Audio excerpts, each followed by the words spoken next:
तो finally SI भर्ती में पढ़ी गई सरकार को हाईकोर्ट की फटकार, और इसका फायदा किस तरीके से अब हनुमान बेनीवाल और छात्र नेता जो इस आंदोलन से जुड़े हैं वो लेके जाने वाले हैं। कैसे लेंगे, कैसे उठाएंगे, और एसआई भर्ती में कब तक इंतजार है जो खत्म हो जाएगा, इन सब चीजों पर आज हम डिस्कशन करने वाले हैं। इसलिए आप इस चर्चा का हिस्सा भी बन सकते हैं, लास्ट तक जुड़े रहेगा हमारे साथ। नमस्कार, मैं हूं चेतना शर्मा। आप देखना शुरू कर चुके हैं संवाद भारत का, भारत के लिए, और इस मुद्दे पर खास बातचीत करने के लिए मेरे साथ मौजूद है हमारे editor in chief Varun Bhansali ji. तो वरुण सर, जिस तरीके से सरकार ने तो 4 हफ्तों का समय मांगा था, लेकिन हाईकोर्ट ने उन्हें फटकार भी लगा दी और कह दिया कि 26 मई तक इसका जल्द से जल्द निर्णय ले, जिससे बेरोजगारों को, जिसके इंतजार की जो घड़ियां एक एक दिन गुजर रही है पीड़ा की, वो खत्म हो। लेकिन आपने देखा होगा लगातार हनुमान बेनीवाल इस मुद्दे पर अपनी नजर बनाए हुए हैं। बाकी किसी भी विपक्ष के नेता की आवाज नहीं निकली, चू तक नहीं निकली इस मामले में। आपको क्या लगता है कि बेनीवाल इस मुद्दे का फायदा किस तरीके से उठा पाएंगे? देखिए, फायदा नुकसान की बात तो बाद में आएगी। सबसे पहली बात यह है कि ये मुद्दा चल कब से रहा है। ये मुद्दा पिछली कांग्रेस सरकार से चल रहा है। समझ ही नहीं रहे इससे जुड़े हुए फैसला लेने वाले लोग कि मामला उन छात्रों के भविष्य से जुड़ा है।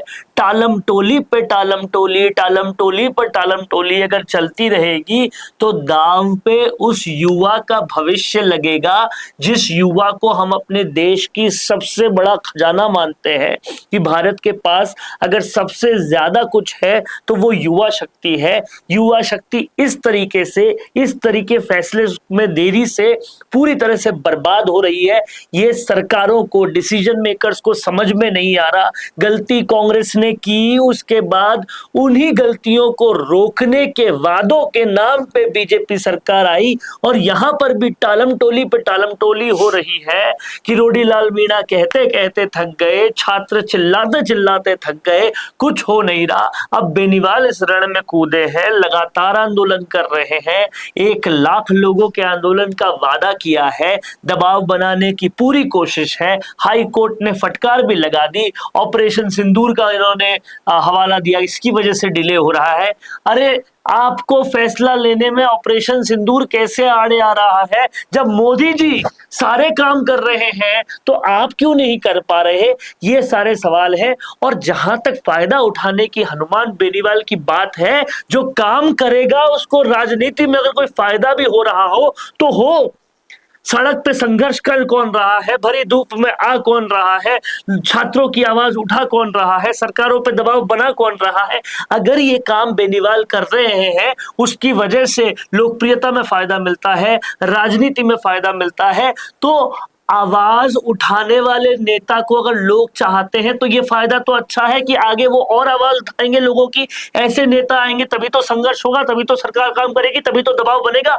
लेकिन उनके फायदे उठाने की बात पर बहुत लोग नाराज हो रहे हैं। अरे, आप आ जाते, मैदान तो खुला था, आप क्यों नहीं आए? देखिए, सचिन पायलट को किसने मना किया? तुम आंदोलन तब कर रहे थे। 40 डिग्री के तापमान में आंदोलन करने के लिए बोलना और निकलकर वहां पर बैठ के दबाव बनाना। अपनी सरकार में आंदोलन कर रहे थे पायलट, लेकिन अब आंदोलन नहीं कर रहे।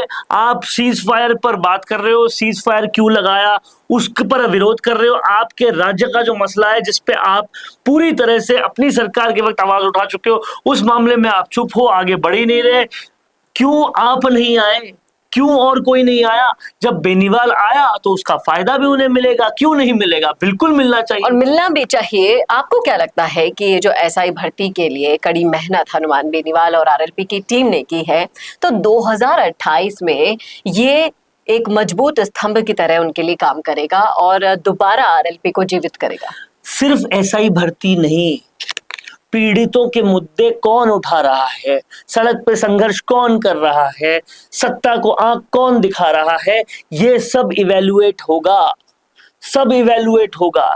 देखेंगे कि नरेश मीणा को जेल में डालने से भी कोई है जो डरा नहीं।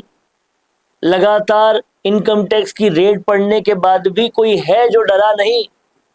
और वो अगर बेनीवाल है जो पीड़ितों की आवाज उठा रहे हैं, तो निश्चित तौर पे 2028 में उनको फायदा इसका जरूर मिलेगा। छात्रों की आवाज उठा रहे हैं, छात्र ही सबसे ज्यादा बड़ी तादाद में वोटर बनते हैं, वो छात्रों की सीधे तौर पे आवाज उठा रहे हैं और किसी को रोका थोड़ी ना आवाज उठाने से, उठाएं और भी लोग। जी।